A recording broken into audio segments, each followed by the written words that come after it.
Alright guys, so today we are working on this thing. It's got a little bit of suspension noise. I was wiggling the wheel and I came to the conclusion that the upper ball joint's bad. I'll show you how I found that out. Alright, so I got a light in here. Hopefully you guys can see. So there is the upper ball joint. I'll point at it here. I'm not sure if I'll show well in camera, but this guy right here, you'll see the boot. And while rocking the steering wheel,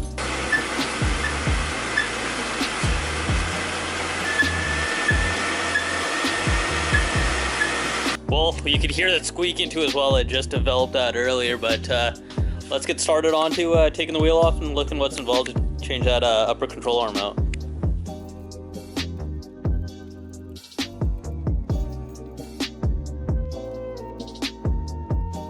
Looking at the control arm here, you can see that the ball joint's really freaking old, the boot wise. What you can also do is grab a pry bar.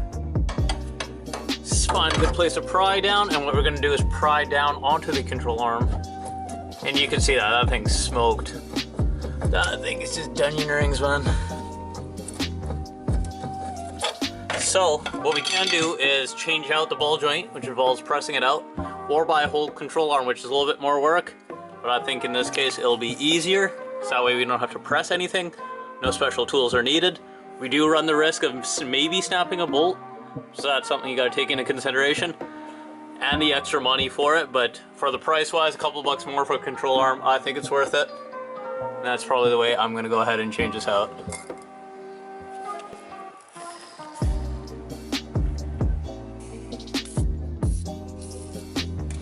And that one.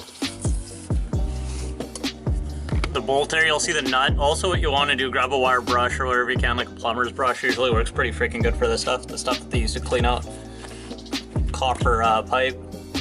Clean up the, focus on the right thing, you shit. Right there, and then clean up the threads a little bit, and that'll help it pull out and also help the penetrate oil to go in. So after you clean it up with the wire brush, hit it again, and then hit it with the lube again, and then just let it sit for a couple of hours if you can. Reference here, there's a valve cover, the cruise control,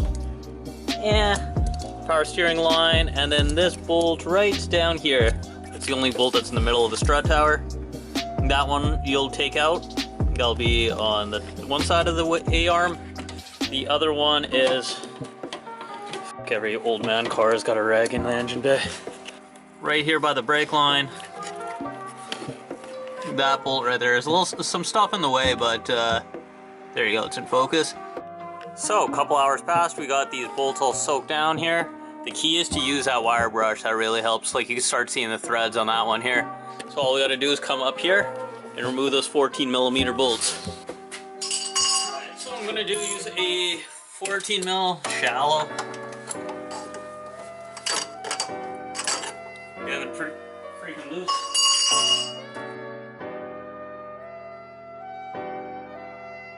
You know what, actually, before I freaking do this, I'm an idiot, because I should be removing the castle nut first. Castle nut's that guy right there. So, there's a cotter pin. Should be pretty easy to remove the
Alright, so we got our bolts out here. Next step, just pull out the control arm. There she is. There you go. Let's size it up to our old one here. Or new one, I should say. Yeah, looks close enough here. Trying to just make sure the distance between ball joint center to hole is the same, and this one has a little provision. There to there, I don't know, maybe indicates driver side, passenger side, I don't know. What we're also gonna do is take our bolt and we're going to apply some anti-seize to it. Alright, so let's take our bolt. A little bit anti-seize to the sleeve section, that will keep it from seizing, and then a little bit into the threads here. It's cold as hell here actually right now. It's like almost mid-November, so this anti-seize is pretty solid.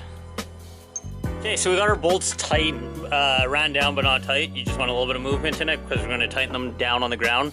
Because if we tighten those ones up now, they'll bind and you'll prematurely wear the bushings on the inside. So what we're going to do now is we're going to get everything assembled. We're going to get this ball joint cover off. Make sure, what you can do first, make sure your ball joint moves because it's going to be stiff at the beginning. Take off your castle nut, take off the cover, and you'll see your brand new boot. Looks a lot better than the old one, I'll tell you what. You may, and I just may need to do this. No, I lied, there you go. Until they're tight, then tighten more with a pipe on it. Not a long pipe. Pause. And then you want to line up the hole for the cotter pin. I got the wrong lens here for this, but you'll see that the hole goes straight through. There you go, perfect. So the hole goes straight through, that's perfect, so our cotter pin will go right through there. Take your cotter pin, put her through.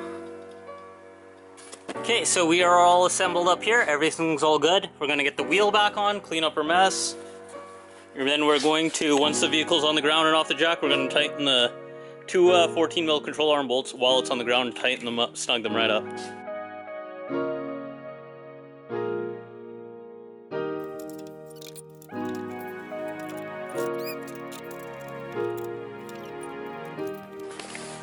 Alright boys, here you have it. That's how you do a control arm upper ball joint on a CRV. A lot of Hondas, especially from anything from like 88 all the way up to like 2001 or whatever, has this same similar upper control arm design. When you see this thing is just spanked. I don't even know how it got this bad, boys. I'm kind of embarrassed, but there you go. Hopefully she'll track better. Definitely she will. So do what you want, like, comment, subscribe. Drop a like if you found this informative, which was. We'll sign off on the car. Thanks for watching, guys.